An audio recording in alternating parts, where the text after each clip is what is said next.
नमस्कार दोस्तों, the teaching दर्शन में आप लोगों का स्वागत है। आज की तारीख 25 फरवरी 2026। देखते हैं आज का करंट अफेयर्स,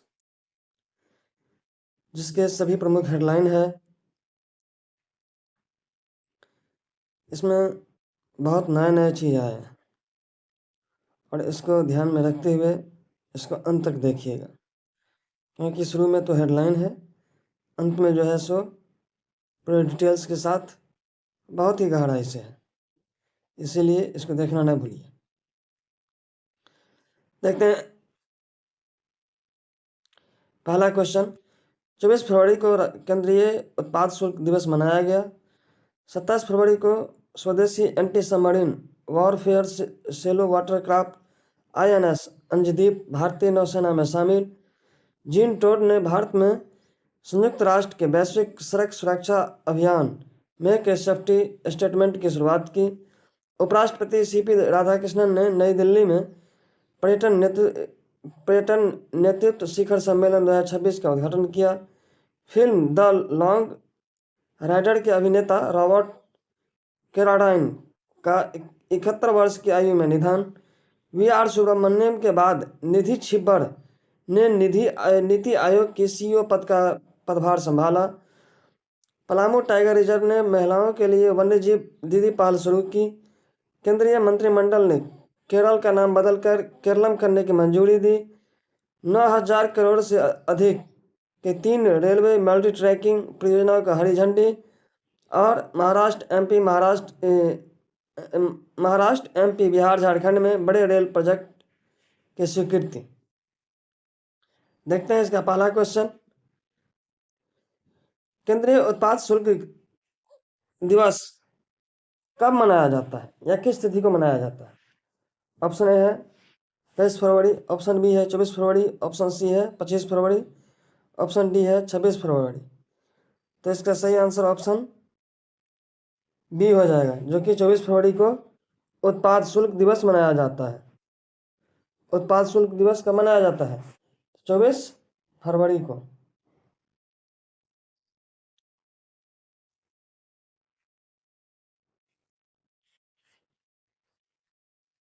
उन्नीस सौ 44 में central exercise and salt act लागू हुआ, जिसके अंतर्गत GST के बाद भी पेट्रोलियम उत्पादों पर उत्पादक शुल्क केंद्र के राजस्व को महत्वपूर्ण स्रोत है। कितने में शुरू हुआ? तो 1944 में। राजकोषीय स्थिरता और कर सुधार के संदर्भ में यह एक अभी भी प्रासंगिक है। अगला क्वेश्चन है, INS अंजदीप किस प्रकार का पोत है? ऑप्शन ए है मिसाइल विध्वंसक, ऑप्शन बी है विमान वाहक पोत, ऑप्शन सी है एंटी सबमरीन वॉरफेयर सेलो वाटरक्राफ्ट, ऑप्शन डी है सर्वेक्षण पोत। तो इसका सही आंसर जो हो जाएगा ऑप्शन सी। INS अंजदीप एक नए पोत है और ये anti submarine warfare shallow watercraft है। इसका जो काम है, यह तटीय क्षेत्रों में पनडुब्बी रोधी अभियान के लिए बना है। इसका संदर्भ क्या है? संदर्भ है हिंद महासागर क्षेत्र में चीन की सक्रियता, इसीलिए इसे भी बनाने से फायदा है। इसका रणनीति क्या है? तो सागर आत्मनिर्भर उत्पादन, सागर में आत्मनिर्भर जो है सो उत्पादन कर रहा है, रक्षा उत्पादन। और भारत के 90% व्यापार का समुद्री मार्ग से होना इसकी सामरिक महत्ता बढ़ाता है। अगला क्वेश्चन है, मेक ए सेफ्टी स्टेटमेंट अभियान का संबंध किससे है? अगला क्वेश्चन है, मेक ए सेफ्टी स्टेटमेंट अभियान का संबंध किससे है? ऑप्शन ए है जलवायु परिवर्तन, ऑप्शन बी है सड़क सुरक्षा, ऑप्शन सी है शिक्षा सुधार, ऑप्शन डी है स्वास्थ्य बीमा। तो इसका सही आंसर ऑप्शन हो जाएगा बी, सड़क सुरक्षा। यह UN decade of action of ready safety 2021-2030 का हिस्सा है। इसका लक्ष्य जो है क्या है, 2030 तक दुर्घटनाओं में 50% की कमी। कब तक? 2030 तक। सवाल बारीकी से पूछा जाता है, यहाँ से भी उठा सकता है, इसीलिए पॉइंट पे भी ध्यान रखिएगा। 2030 तक जो है सड़क दुर्घटनाओं में कितना 50% की कमी कर सकता है। इसके बाद भारत में सड़क दुर्घटनाएं सार्वजनिक स्वास्थ्य और आर्थिक उत्पाद दोनों के लिए ये चुनौती है। अगला क्वेश्चन है 4 नंबर, पर्यटन नेतृत्व शिखर सम्मेलन 2026 का उद्घाटन किसने किया है? ऑप्शन ए है राष्ट्रपति, ऑप्शन बी है प्रधानमंत्री, ऑप्शन सी है उपराष्ट्रपति, ऑप्शन डी है पर्यटन मंत्री। तो इसका सही आंसर हो जाएगा उपराष्ट्रपति, जो कि सीपी धनखड़ साहब हैं।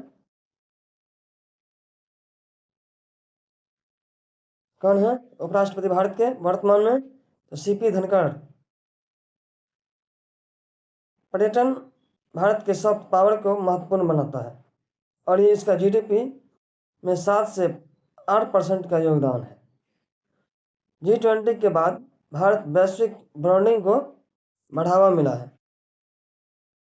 और अभी अभी AI समिट हुआ है, उसमें भी 88 देश लगभग भाग लिए हैं। यह सांस्कृतिक, कूटनीतिक और विदेशी निवेश से भी जुड़ा हुआ है। अगला क्वेश्चन है 5 number, the Long Rider film से जुड़े हालिया समाचार के संबंध किससे है? ऑप्शन ए है पुरस्कार, ऑप्शन बी है नई रिलीज, ऑप्शन सी है अभिनेता के निधन, ऑप्शन डी है रीमेक। तो इसका सही आंसर हो जाएगा जो द लॉन्ग राइडर, जो फिल्म के अभिनेता थे रॉबर्ट कैरोडाइन, उनका निधन हो गया है।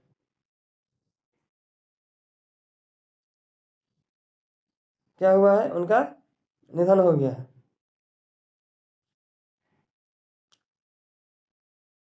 रॉबर्ट कैरोडाइन का निधन वैश्विक कला सांस्कृतिक क्षेत्र के प्रमुख घटना है। अंतर्राष्ट्रीय व्यक्तित्व और सांस्कृतिक घटनाएं भी क्वेश्चन सब में पूछा जाता है, इसीलिए यह महत्वपूर्ण है। नीति आयोग की स्थापना कब हुई? ऑप्शन ए है 1950, ऑप्शन बी है 2014, ऑप्शन सी है 2015, ऑप्शन डी है 2016। तो नीति आयोग की जो स्थापना हुआ,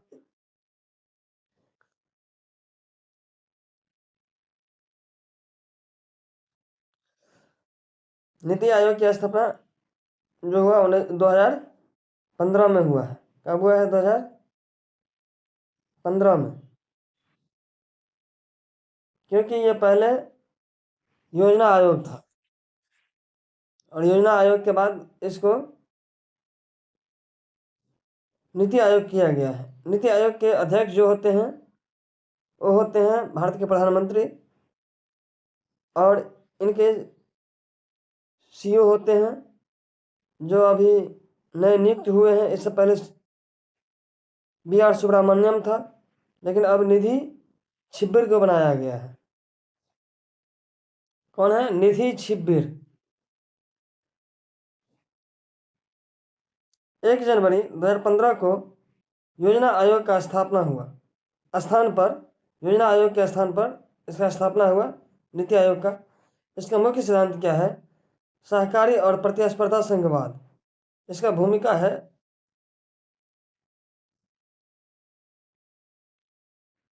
इसका जो भूमिका है वह है SDG मॉनिटरिंग, आकांक्षी जिला कार्यक्रम और नीति सलाह।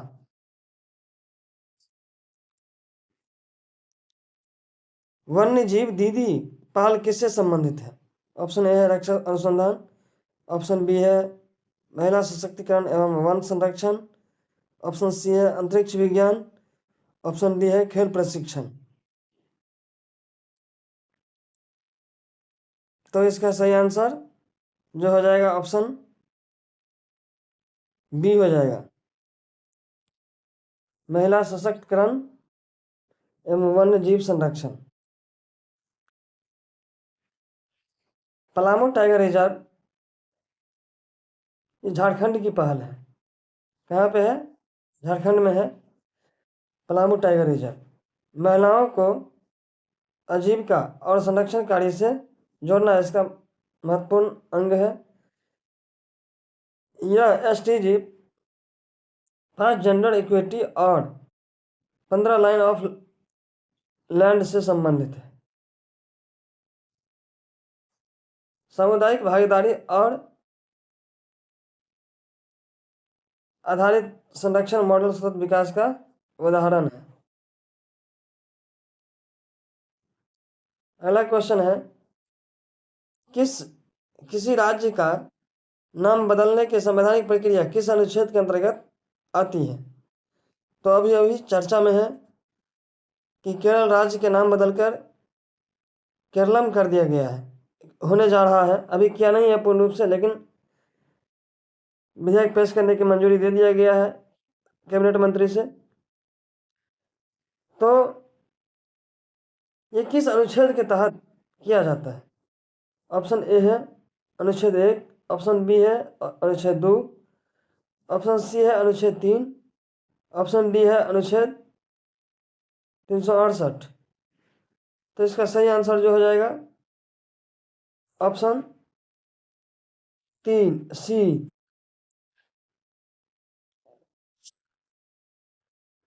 ऑप्शन सी, जो कि अनुच्छेद 3 के तहत अनुच्छेद 3 में है, नए राज्यों का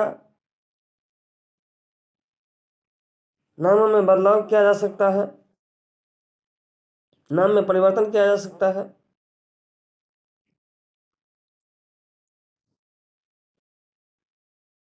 इसका आधार जो है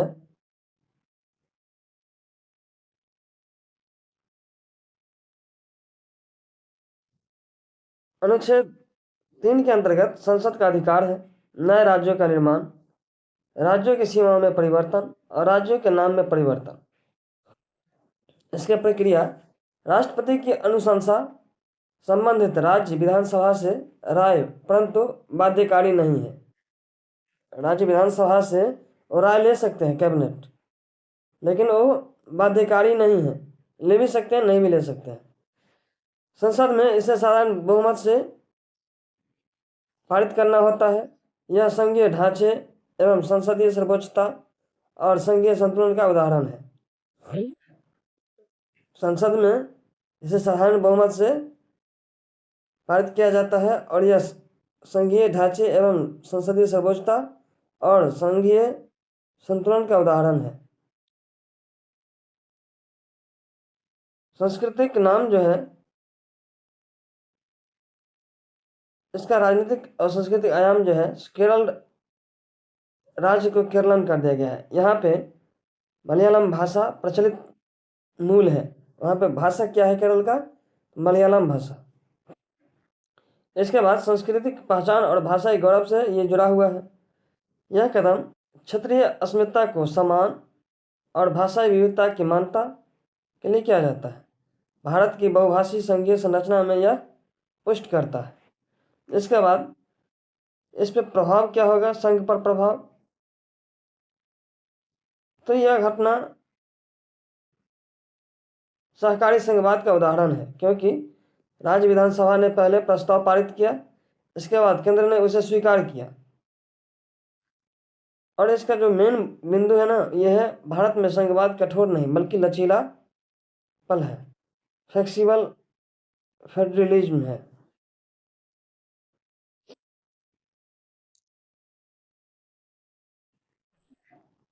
अगला क्वेश्चन है, रेलवे मल्टी ट्रैकिंग 9 नंबर प्रश्न। रेलवे मल्टी ट्रैकिंग परियोजना का मुख्य उद्देश्य क्या है या क्या होता है? ऑप्शन ए है स्टेशन संधिकरण, ऑप्शन बी है नई ट्रेन बारकोडिंग, ऑप्शन सी है लाइन क्षमता वृद्धि और यातायात सुगमता बनाना, ऑप्शन डी है टिकट दर को बढ़ाना। तो इसका सही आंसर ऑप्शन सी हो जाएगा, जो कि लाइन क्षमता वृद्धि और आयात को सुगमता बनाने के लिए मल्टी ट्रैकिंग परियोजना को लाया गया है। ये परियोजना है क्या?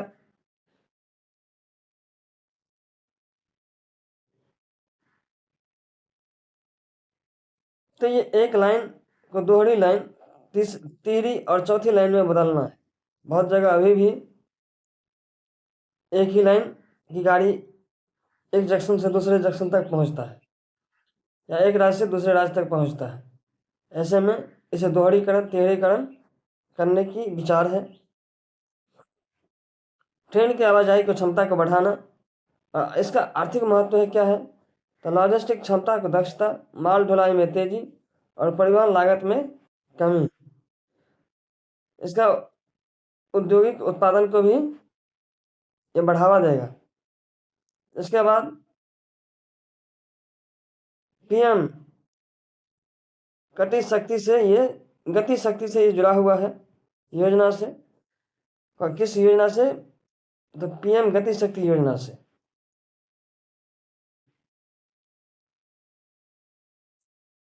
मल्टी मॉडल कनेक्टिविटी, इंफ्रास्ट्रक्चर समन्वय, ये सब जुड़ा है। इसके बाद राज्य के प्रभाव क्या पड़ेगा? तो कौन कौन से राज्य में? महाराष्ट्र, मध्य प्रदेश, बिहार, झारखंड, जो खनिज संपदा और समृद्ध क्षेत्र है। कोयला, लौह अयस्क परिवहन में वृद्धि होगा और कोयला गलियारों को मजबूती देगा। इसका सामाजिक पे प्रभाव क्या है?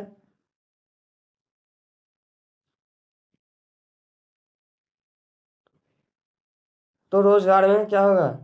इससे सृजन होगा, रोजगार का सृजन होगा। ग्रामीण शहरी में संपर्क बढ़ेगा और क्षेत्रीय असमानता में कमी हो जाएगा। इसके बाद इसका राजनीतिक आयाम क्या है? तो ये राष्ट्रीय सुरक्षा के लिए महत्वपूर्ण है। आपातकालीन सैनिक परिवहन भी इससे किया जा सकता है। अगला और अंतिम क्वेश्चन है 10 नंबर। 9,000 करोड़ से अधिक के रेलवे परियोजना का व्यापक नीति संदर्भ किससे जुड़ा हुआ है? ऑप्शन ए है हरित क्रांति, ऑप्शन बी है डिजिटल इंडिया, ऑप्शन सी है अवसंरचना आधारित विकास मॉडल, और ऑप्शन डी है निजीकरण नीति। तो इसका सही आंसर ऑप्शन सी हो जाएगा, जो कि अवसंरचना आधारित विकास मॉडल है।